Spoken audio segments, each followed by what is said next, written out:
Ready? Can I go? Yeah. Okay. Conflict in the Middle East. The Cold War was between the USSR and the US.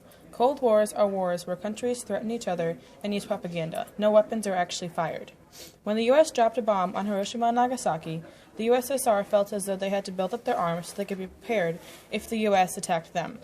In fear, the US also built up their arms to protect themselves from the Soviet Union. The Cold War influenced the events in the Middle East because the U.S. supplied Israel with weapons and money since the USSR was helping Egypt. Giving Israel weapons gave them an edge to win certain events against other countries. The Biltmore Conference. In this conference, the Jewish Agency met with the Zionist Organization of America to open Palestine for immigration. In the conference, it was stated that the Jewish Agency would have the authority to develop in Palestine, and that Palestine would be established as Jewish Commonwealth, and that it was to be integrated into the democratic world. This impacted the Middle East because Middle Eastern countries did not want the Jewish community to become an official independent state.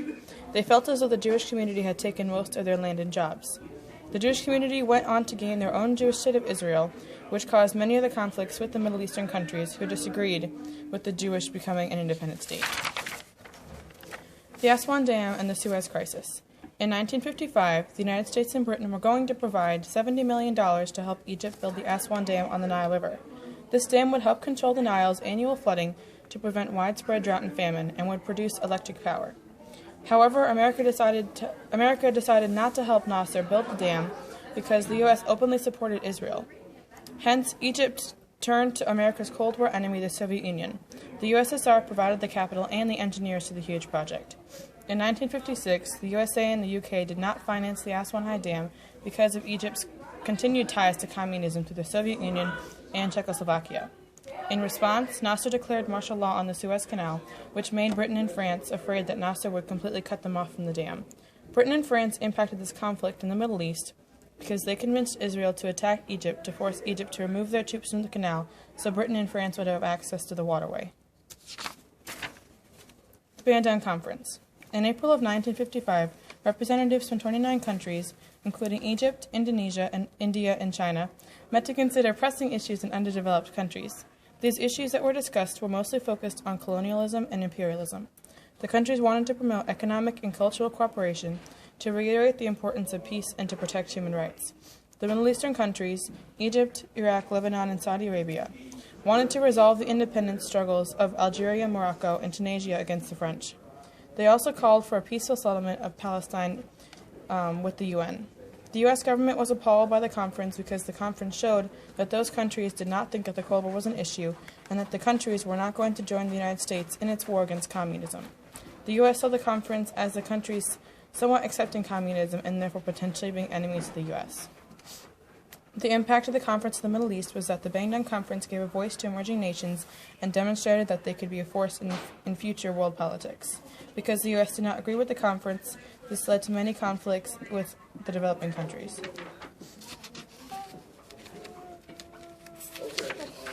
The 1967 war was a six-day war where Egypt and neighboring Arab countries attacked Israel. The countries involved were Syria, Egypt, Israel, and Jordan. Even though Israel was outnumbered by Egypt, Jordan, and Syria, Israel won the war and invaded territories that Egypt and Jordan previously occupied, like the Sinai Peninsula, the Gaza Strip, Golan Heights, and the West Bank. The USSR was involved in the conflict since it gave Syria the false information that Israel was going to bomb Egypt. Since Egypt and Syria had an alliance, Syria gave Egypt this information, leading Egypt's leader Nasser to panic and go to war with Israel, forming a blockade around the Straits of Tiran. The U.S. supplied Israel weapons, strengthening their army and air force. This benefited the U.S. because the Cold War was an arms race with the Soviet Union, and the Soviet Union was supporting the Middle Eastern countries. The 1973 war. In 1973, Egypt and Syria attacked Israel on Yom Kippur, a Jewish holiday. In the conflict, the Soviet Union supplied Egypt with weapons, and the United States provided Israel with weapons, which only increased tensions between the U.S. and the Soviet Union.